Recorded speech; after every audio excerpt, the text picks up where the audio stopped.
On Memorial Day this past Monday, Jill and I visited Arlington National Cemetery.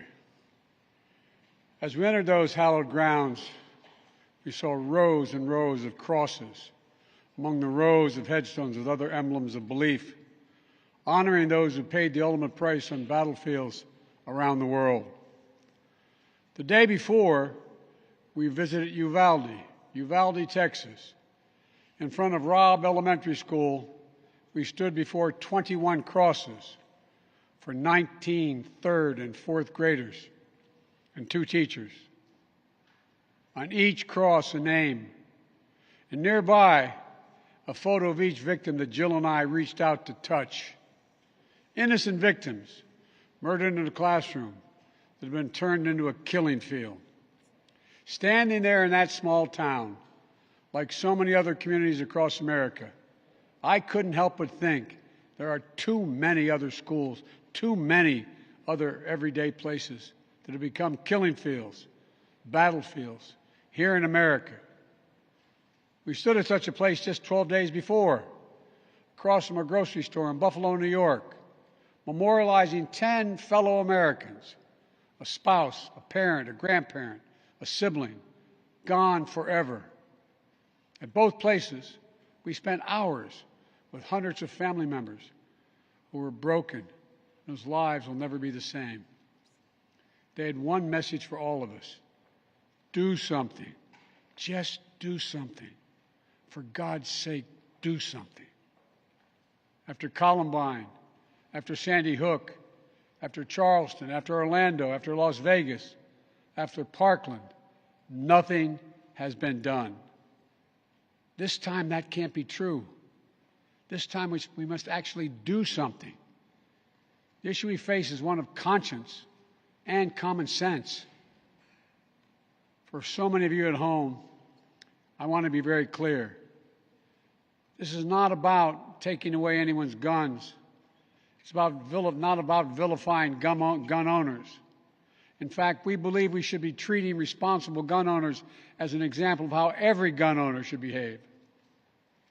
I respect the culture and the tradition and the concerns of lawful gun owners.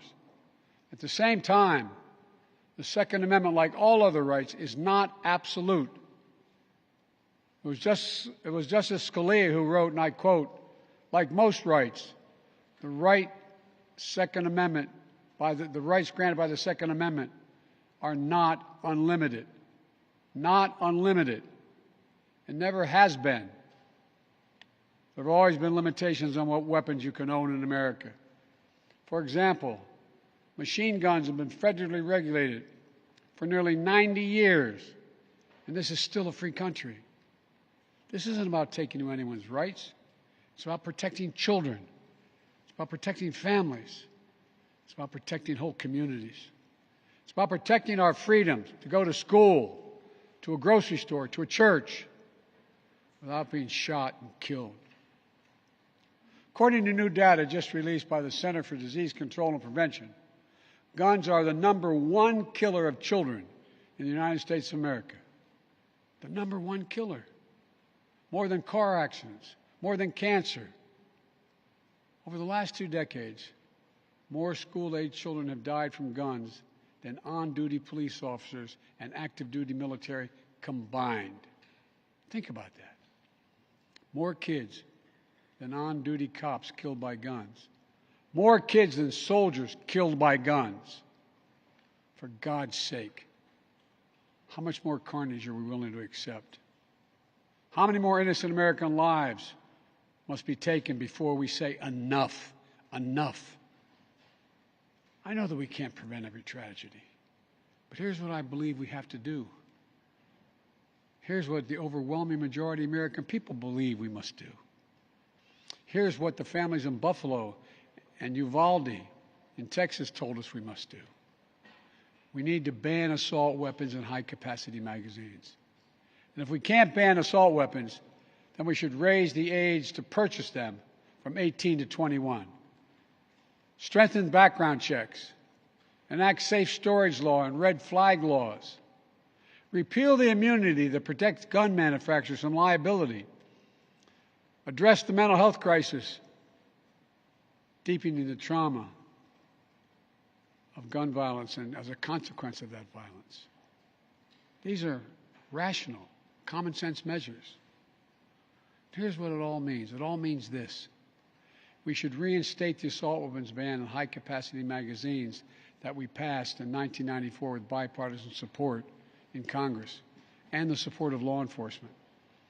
9 categories of semi-automatic weapons were included in that ban, like AK-47s and AR-15s.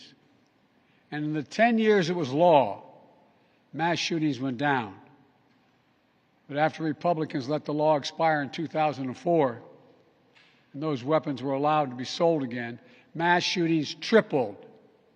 Those are the facts. A few years ago, the family of the inventor of the AR-15 said he would have been horrified to know that its design was being used to slaughter children and other innocent lives instead of being used as a military weapon on the battlefields, as it was designed. That's what it was designed for. Enough. Enough. We should limit how many rounds a weapon can hold. Why, in God's name, should an ordinary citizen be able to purchase an assault weapon that holds 30-round magazines that let mass shooters fire hundreds of bullets in a matter of minutes? The damage was so devastating in Uvalde, parents had to do DNA swabs to identify the remains of their children. 9- and 10-year-old children. Enough.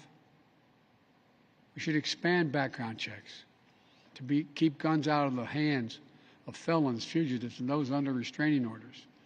Stronger background checks are something that the vast majority of Americans, including the majority of gun owners, agree on. I also believe we should have safe storage laws and personal liability for not locking up your gun. The shooter in Sandy Hook came from a home full of guns. They were too easy to access. That's how he got the weapons. The weapon he used to kill his mother and then murdered 26 people, including 20 first graders. If you own a weapon, you have a responsibility to secure it. Every responsible gun owner agrees to make sure no one else can have access to it, to lock it up, to have trigger locks. And if you don't, and something bad happens, you should be held responsible. We should also have national red flag laws so that a parent, a teacher, a counselor can flag for a court that a child, a student, a patient is exhibiting violent tendencies, threatening classmates, or experiencing suicidal thoughts that makes them a danger to themselves or to others. 19 states in the District of Columbia have red flag laws. The Delaware law is named after my son, Attorney General Beau Biden. Fort Hood, Texas, 2009, 13 dead and more than 30 injured. Marjorie Stoneman Douglas High School in Parkland, Florida, 2018, 17 dead, 17 injured. In both places, countless others suffering with invisible wounds. Red flag laws could have stopped both these shooters. In Uvalde, the shooter was 17 when he asked his sister to buy him an assault weapon. Knowing he'd be denied because he was too young to purchase one himself, she refused. But as soon as he turned 18, he purchased 2 assault weapons for himself. Because in Texas, you can be 18 years old and buy an assault weapon, even though you can't buy a pistol in Texas until you're 21.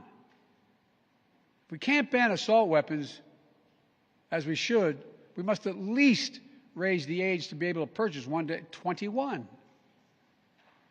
Look, I know some folks will say 18-year-olds can serve in the military and fire those weapons. But that's with training and supervision by the best trained experts in the world. Don't tell me raising the age won't make a difference. Enough. We should repeal the liability shield that often protects gun manufacturers from being sued for the death and destruction caused by their weapons. They're the only industry in this country that has that kind of immunity. Imagine if the tobacco industry had been immune from being sued, where we'd be today. The gun industry's special protections are outrageous. It must end. And let there be no mistake about the psychological trauma that gun violence leaves behind. Imagine being that little girl, that brave little girl in Uvalde, who smeared blood off her murdered friend's body onto her own face to lie still among the corpses in her classroom and pretend she was dead in order to stay alive. Imagine what it would be like for her to walk down the hallway of any school again. Imagine what it's like for children who experience this kind of trauma every day in school, in the streets, in communities all across America. Imagine what it's like for so many parents to hug their children goodbye in the morning, not sure whether they'll come back home. Unfortunately, too many people don't have to imagine that at all. Even before the pandemic, young people were already hurting. There's a serious youth mental health crisis in this country. We have to do something about it. That's why mental health is the heart of my unity agenda that I laid out in the State of the Union address this year. We must provide more school counselors, more school nurses, more mental health services for students and for teachers, more people volunteering as mentors to help young people succeed, more privacy protection and resources to keep kids safe from the harms of social media. This unity agenda won't fully heal the wounded souls, but it will help. It matters. I just told you what I'd do. The question now is, what will the Congress do? The House of Representatives already passed key measures we need. Expanding background checks to cover nearly all gun sales, including at gun shows and online sales. Getting rid of the loophole that allows a gun sale to go through after 3 business days, even if the background check has not been completed. And the House is planning even more action next week. Safe storage requirements, the banning of high-capacity magazines, raising the age to buy an assault weapon to 21, federal red flag law, codifying my ban on ghost guns that don't have serial numbers and can't be traced, and tougher laws to prevent gun trafficking and straw purchases. This time, we have to take the time to do something. And this time, it's time for the Senate to do something. But as we know, in order to get anything done in the Senate, we need a minimum of 10 Republican senators. I support the bipartisan efforts that include a small group of Democrats and Republican senators trying to find a way. But my God, the fact that the majority of the Senate Republicans don't want any of these proposals even to be debated or come up for a vote, I find unconscionable. We can't fail the American people again.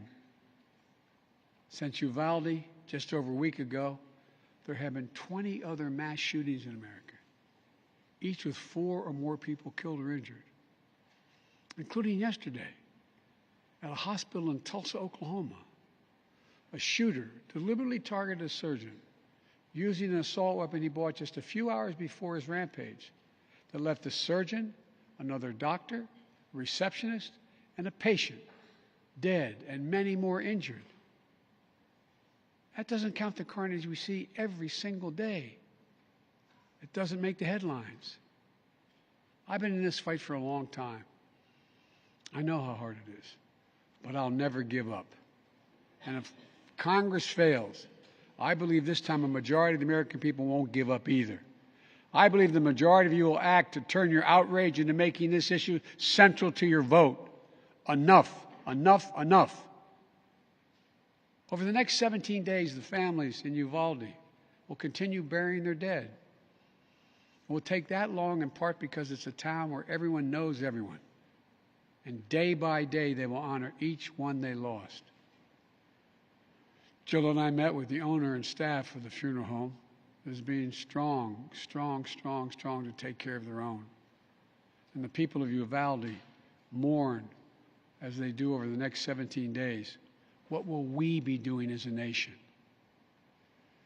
Jill and I met with the sister of the teacher who was murdered and whose husband died of a heart attack 2 days later, leaving behind 4 beautiful orphan children, all now orphaned. The sister asked us, what could she say? What could she tell her nieces and nephews? It's the most heartbreaking moments that I can remember. All I could think to say was, I told her to hold them tight. Hold them tight. After visiting the school, we attended Mass at Sacred Heart Catholic Church with Father Eddie. In the pews, families and friends held each other tightly. As Archbishop Gustavo spoke, he asked the children in attendance to come up on the altar and sit in the altar with him as he spoke. There wasn't enough room, so Mom and her young son sat next to Jill and me in the first pew. And as we left the church, a grandmother who had just lost her granddaughter passed me a handwritten letter. It read, quote, "Erase the invisible line that is dividing our nation. Come up with a solution and fix what's broken and make the changes that are necessary to prevent this from happening again." End of quote. My fellow Americans, enough. Enough. It's time for each of us to do our part. It's time to act for the children we've lost, for the children we can save, for the nation we love. Let's hear the call and the cry. Let's meet the moment. Let us finally do something.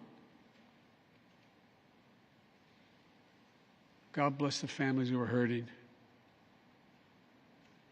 God bless you all.